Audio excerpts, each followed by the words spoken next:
The camp was peaceful. The moon shone brightly on the people within it that were talking and laughing casually with an air of pure bliss. Well, it was as peaceful as they could make it be when every cursed one in the camp was wary of an attack at any moment. For over 100 years, the lives of every cursed one born in the continent has been quite monotonous. They were either running, hiding, or busy preparing for an ambush or a midnight raid that always came from before she could reason things. She had always known that life was not easy for her and her kind. It had never been easy or safe in any way, and most certainly it never would be. Having the ability to do many things that no one else could do was never seen as a good thing. The Uncursed had made it blatantly clear to them by killing them in their multitude with a righteousness that meant that there would be no end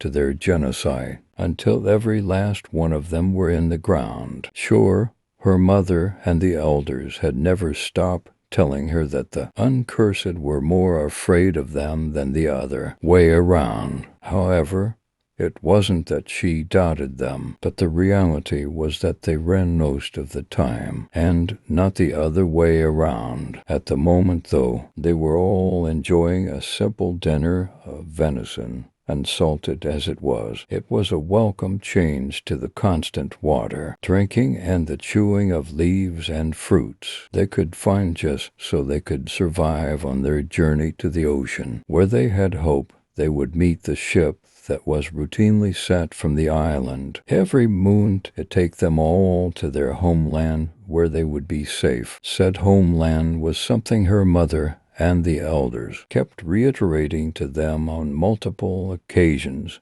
to try and give them hope and faith to keep moving on the road. They kept reminding them during their free time that their ancestors had come from the islands to the continent to try and spread out, which meant they had a home to return to now that the continent had become inhabitable for their kind. To Philippa, though it sounded more like they were the ones hoping they could go back home where they would be safe, despite their hidden fear of the place being more myth than real. If they were real, why hadn't they sent people to rescue all of them in droves over the century? She had no idea which option she preferred, that the islanders were real, but didn't give a fuck about them, or they weren't real, and they were on this road for nothing. Philippa looked at the elders and had to applaud their ability to keep most of their despair away from their faces in order to raise the hopes and emotions of everyone in the camp. She could